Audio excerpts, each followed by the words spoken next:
ഇതാണ് Kasaragod medical college എന്ന് കാണിച്ചുകൊണ്ട് പണി പൂർത്തീകരിക്കാത്ത ഒരു കെട്ടിടം വിഷ്വലുകളിൽ പ്രചരിക്കുന്നില്ലേ? അത് കാസർഗോഡ് മെഡിക്കൽ കോളേജിന്റെ ഒരു ബ്ലോക്കാണ്. കഴിഞ്ഞ 4 വർഷമായി ഹൈക്കോടതിയിൽ കേസ് നടന്നു വന്നിരുന്ന ഒരു ബ്ലോക്കാണത്.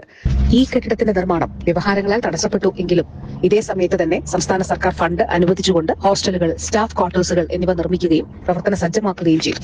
UDFന്റെ കാലത്ത് ആരംഭിക്കാതിരിക്കുകയും കഴിഞ്ഞ സർക്കാരിന്റെ കാലത്ത് ആരംഭിച്ചെങ്കിലും കോവിഡ് മൂലം പൂർത്തീകരിക്കാതിരിക്കുകയും ചെയ്ത ആ കെട്ടിടത്തിന്റെ കരാറുകാരൻ ബഹുമാനപ്പെട്ട കേരള ഹൈക്കോടതിയെ സമീപിക്കുകയും ഒരു റിട്ട് പെറ്റീഷൻ സമർപ്പിക്കുകയും ചെയ്തു. 2022 മുതൽ ഹൈക്കോടതിയിൽ കേസ് നടന്നു വന്നു. അതിന്റെ നടപടികൾ സ്വീകരിച്ചു. വീണ്ടും കേസായി. അങ്ങനെ ഏറ്റവും അവസാനം 2025-ലാണ് ഈ കേസ് അവസാനിക്കുന്നത്. ഏതാനും മാസങ്ങൾക്ക് മുൻപ് ഹൈക്കോടതിയിലെ കേസ് പൂർത്തിയാകുന്നതുവരെ ഈ കെട്ടിടത്തിൽ പുതിയ നിർമ്മാണം സാധ്യമാകുമായിരുന്നില്ല.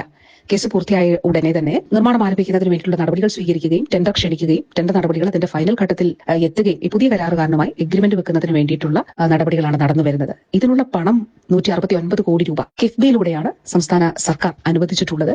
169 കോടി രൂപയ്ക്ക് ഇത് പൂർത്തീകരിക്കുകയും അത്യാധുനിക എക്യുപ്മെന്റ്സ് ഇവിടെ ലഭ്യമാക്കുകയും ചെയ്യുക എന്നുള്ളതാണ്. ഒരു സർക്കാരിന് ഈ കാലയളവിൽ സാധ്യമായ എല്ലാ കാര്യങ്ങളും ഇവിടെ ചെയ്യുവാൻ നമുക്ക് കഴിഞ്ഞിട്ടുണ്ട്. തുടർന്നും ഇത് പൂർത്തീകരിക്കുന്നതിന് വേണ്ടിയിട്ടുള്ള ശ്രമമാണ് നടത്തുന്നത്. നമ്മൾ കാസർഗോഡ് ആശുപത്രിക്കും അതുപോലെ നഴ്സിംഗ് കോളേജിനും മെഡിക്കൽ കോളേജിനും ഒക്കെ സംസ്ഥാന സർക്കാർ തന്നെയാണ് പണം കണ്ടെത്തിയിട്ടുള്ളത്. വർഷങ്ങളായി കേസിൽ കുടുങ്ങി നിർമ്മാണം നിലച്ചുപോയ കെട്ടിടത്തിന്റെ നിർമ്മാണം പൂർത്തീകരിക്കാൻ നമുക്ക് കഴിയും. കാസർഗോട്ടെ ജനങ്ങളെ തുടർന്നും ചേർത്ത് പിടിച്ചു തന്നെ മുന്നോട്ട് പോകും.